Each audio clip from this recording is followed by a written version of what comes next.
ne bajja mu baana bammwe okubakunamira, amasomero agayita ba tiktokers, amasomero agayita ba serebu n'aba motivational speakers, mulina okubeera abeegendereza, mostly aba secular music. Twalabako Violet emabegakaawo ng'alimba abaana ba secondary nga yeeyambudde ali mu kapale kampi talina ssaati alina amaviiri gakomeeri. Kyannaku nnyo tojja kukwata miliyoni ne miliyoni oziteeke mu mwana omuyimbi ajja amwonoone. And I don't know, abazadde mwakkiriza ddi amasomero okuyigiriza abaana baffe amazina agaweebuula n'ennyimba eziri sakyula? Waliwo omuvubuka bamuta Tuni atambula mu masomero ag'enjawulo ng'agenda ayigiriza abaana okuyimba ennyimba za secular. Oyinza okiraba ng'ekitono, naye tukirabyeko nti omwana asobola okuyiga oluyimba lwa Shiba n'atwala lifestyle ya Shiba. Lwaki njogera nnyo ku kigambo lifestyle mu bintu byange byonna? Omuntu yatondebwa kusinza. A person was created to worship. Kati lifestyle kwe kusinza mu bujjuvu bwakyo. Ate lifestyle nabagamba ye neeyisa y'omuntu okuva mbuliribwe paka lwadda mbuliribwe. Ekyo nkyogera buli kaseera. Omusajja bamuyita Yosef mu Yudaya. Joseph yagamba Farao nti ekirooto kino kyabadde kya mirundi ebiri n'ekiri kimu. Mukama yakizzeemu emirundi ebiri asobole okukakasa ekigambo kyagamba ani? Mu bigambo byange byonna, I talk about the word lifestyle. Abaana b'otutte mu ssomero okuyiga, omwana n'omwejjako n'asula ewatali wakaawe, wabula ng'asula n'abantu b'otamanyi, kitegeeza omwana oyo weesize obulamu bw'aba, omwesigisizza abalala. Naye ate okusanga omwana ng'ayimba oluyimba lwa Alien Skin, okusanga omwana ng'ayiza oluyimba lwa Shiba, okusanga omwana ng'ayiza oluyimba lwani, ng'ayiza ennyimba z'abantu b'ebweru abatambula nga bali bute, abeebaka mu kofini, abawemula, abakubagana enkya n'eggulu, abasiyazi, abatambula nga banywa enjaga n'ebiralagalagala, abakunama abatambula tebalina nnika munda. Ekyo kiyinza okuba ekyobulabe. Era nze nensanga ku ssomero gye nsomeseza abaana bange bali mu kuyigiriza abaana bange biyimba. Omwana wange mujjayo n'essomero ne mbavunaana. Nze abaana bange bagenda kuyiga biyimba ebyo. Ekitone kaabulaŋŋane. Ne wabeerawo birthday ku ssomero oba promo party oba ki, ne baleeta omuyimbi w'ensi nga Gravity n'atuwemulira abaana. Ekyo kirina okukoma. Abakulembera amasomero mwegendereze, kubanga abantu bano be buleeta abaana bammwe tubamanyi n'empisa zaabwe n'obulamu bwabwe engeri gye babutambuzaamu. Basula mu magombe, basiyazi, ne lyrics z'ennyimba ze bayimba oziwulira. Ebiseera bino waliwo omwana yayimba oluyimba musimanya konfunye nze tewetaaga dirido. Bw'olaba ennyimba za Mudula ayimba asindanga musiyazi. Bw'owulira ennyimba za Mudula n'enoono gundi Winnie Mwamami balinga abali mu kaboozi. Bw'owulira ennyimba za Jowiranda ziyayimba n'oli musimanya ayina Sweet Punani, simanya njagala nnyo Sugar Mami, simanya njagala nnyo Sugar Daddy, simanya ayagala nnyo Legova, simanya ayagala nnyo Bend Over. Bwetegereza ennyimba ng'eza simanya Biso the Teacher, biso bisala ali bwati ina ebyo bizina olaba abaana bazina bagira bati simanya shanda pa ne babigula akabina. Ebyo byonna, those are not godly standards.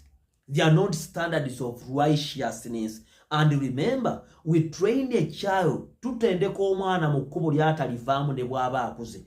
Nkimanyi okwonooneka mu nsi gy'ekuli n'abange si ba Katonda n'ekiri babaako sikimanyi kyokka nkimanyi kubanga nkikolera. Nze sikolera baana bankwonooneka, Mukama ajja kunsaasira kuba yagamba Fenekansi n'amugamba nti ekyo ky'okoze nja kukuyambira abaana. Nange bwe mba nsobola okuyimirira obbabuulira wano ebigambo by'obwa Katonda ebiva mu kkanisa, ebiva mu yeekaalu, ebya Bayibuli, nange Mukama ajja kunnyambira abaana nanga nnyambe n'owandira avuga Mercedes.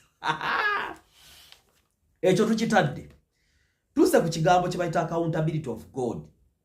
Tuvudde ku celebrity lifestyle bye mukoppa ku social media, lyrics, amazina ne babitwala mbaana baffe, ennyambala, TikToker, abakunama, abawemula, abasiiba, beevuma, abakolera sex ku live video, abanyenya amabina agataliimu mpale, abakolaakola ne babala wano ne batulaga obusolo nga buzimbye maaso, byonna bene biri disgusting ne babiteeka mbaana baffe tubitadde. Tudda ku kigambo kye bayita accountability. Whatever you say, whatever I say, whatever you think, Whatever you intend to do or intend not to do, whatever you intend to do, not intend or intend to do, is written somewhere. Waliwo ali mu kuwandiika bw'ati nti gundi awe mudde, waliwo awandiika gundi yeebase tanaabye. Because kyova olaba nti buli kyokola mu Katonda kinootinge. Bw'ogabira omuntu wandiika ne bw'oba okoze ekibi wandiika ofune engeri gy'oneenenyezaamu Katonda, kuba Katonda ajja tuvunaanira ku bitabo. Akebere ekitabo kya Dr. T akebere bw'ati ng'alaba empapula njereere, naye nga Dr. T abaddewo ku nsi ng'awuuba ebipale. Mukama amuwadde omukisa, yali munaku n'amuyamba, amutaasizza, talina kyamugasa, ali awo azunga buzunzi. Mukama agambe lengere n'embizi. So, do something in your reach, omubiri gwa Kristo guleme okunafuwa olw'amabanja. Bw'ofuna ssente, kolako ennono z'obwa Katonda. Ekimu eky'ekkumi n'ekiweebwayo, waliwo okugaba, waliwo okusiga. Naawe waliwo okwesigamu, nammwe mulabike bulungi banga Dr. T. Olaba nze ninako embalabe neemu, the secrets of makeup, secrets that. Ondabako embalabe neemu, look after yourself. It's so vital for you to look after yourself.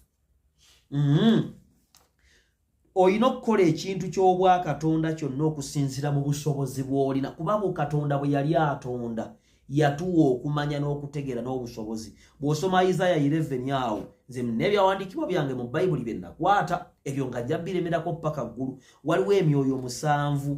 Oyinza okuba gw'olina omwoyo w'amagezi, ow'okumanya, ow'amaanyi, ow'okuteesa, waliwo alina omwoyo w'okukola akasente. Ffenna tuli mu mubiri gwa Kristo, omwoyo y'omu n'atugabira ebirabo eby'enjawulo n'obusobozi obw'enjawulo okuweereza Katonda. Mu mbeera eyo, this year, you should think about being a servant of God. Before you become a son of God, you must be a servant. You must serve. And service is to do something without stopping. Oyinza okukolayo ekintu emirundi 2 n'okirekeraawo. Oyinza okuwa ekimu ekya 12 n'otaddamu kiwa. Muganda wange buli kye tukola mu Katonda tukikola olubeerera. Kubanga ne mu nsi baakukwabula abasajja abo bavaako. No. Waddamu n'otryinga love awalala. Accountability. Katonda ali mu kubala emyaka gyo, obulamu bwakuwadde. Ne bw'obanga oli luzira, ne bw'obanga oli luzira ng'oli musibe, ekikolobero kye wakola, Mukama bw'omwenenyeza kikusonyiwa, ate mwenna abanda banga muli mu makomera, so that n'omusaba okukyusa obulamu bw'ogenda okuteebwa ng'oli muntu akyuse. Bw'obanga oli mu ddwaliro, oli wa poliisi, oli mu media nganze, oli mu magye, oli mu state house, oli ku opposition, oli mu parliament, tegeera kino nti oweereza Katonda. Era Katonda yalaba eby'omukyama n'amanya ne motives. Oli muntu lirabira mu ggulu, abantu baali ba planning okwanze nja kubaawo. Wali nga ntudde bwenti nga bigo babaga Dr. T abagamba Bayibuli weeri wali mwagaana okugenda mu makanisa n'ensindika Dr. T nga alinga abafaanana najja abagamba ne mugaana ne mumuvuma obumu obumyufu n'ebirala ebiringe emiggo ginyooke. Kyesikwagaliza, I don't wish anybody to go to hell. No. That's why nzija kubanga mmanyi waliwo abalirokoka. Wona wolabidde video eno duko ogende mu kanisa olokoka ya Kristo tandika okusaba, soma Bayibuli, siiba, weegayire Katonda, gaba, weenenye n'ebirala ebikola eby'obulungi bw'otujja bisomako mu Bayibuli. Secular music namwogeddeko, ebigambo bibe weebereremu, simanya bikwase Kyagulanyi, agagagambo gamba abantu ge bakeera okwogera, okwesiga ssengaawo, okwesiga omulimo gwo bite. Omulimo gwo kirungi okugukola n'obwegendereza, kyokka togulowooza nti oyo Katonda, because tomorrow it can cease to happen. Emirimu giggwaawo, oyinza okulaba kampuni y'amaanyi n'ekeera n'ekola ki neggwaawo. Mu mbeera eyo tujja kumalako omwaka tuli bantu ababaze ebibala. Jjukira Katonda akeera ku makya n'anoonya ku kibala kye kuliko ki, bw'asanga tewali kye wabala ng'akutemawo. Ate emyaka gikola ki gitambula. Jjukira kino nkibagamba, waliwo abagenda okunsooka okufa, olwo bengenda okusooka okufa. Mu mbeera waliwo ajja nze nja kufiira ku myaka 82, olwo bajja kufiira ku myaka 90, olwo bagenda okufa enkya. Naye ebigambo bino, waliyo Kristo, waliyo obulokozi, waliyo obutuukirivu, waliyo Katonda omu atugamba okudda gy'ali nga tuyita mu mwana we Yesu Kristo ly'ekkubo n'amazima n'obulamu. Tumwatula ne tukkiriza by'otuwulidde, ne twatula ne tufuna obulokozi. Abwe njogera ku kigambo obulokozi, bw'oba kale tomanyi we balokoka, kubira Musumba Saala. Mugambe Musumba Saala, Dr. T. Simu ya Musumba Saala 07 0 4 63 69 24 simu ya Musumba Sale no 704 63 69 24 mukubire ko Musumba Sale mugambe nko enjagala kulokoka tell her wherever you are you can accept Christ because you can masturbate even if you are in Saudi Arabia. Why can't you receive Christ wona woli nze walondi ku mulimo nga penge naye wali ku mulimo naye awemula era bwokebera wali nerumbo yali mu kulimba naye kolera ali mu kunnyonnyola byatamanyi nange nensikyene embaga nti awaliyo Kristo omwana wa Katonda omulamu.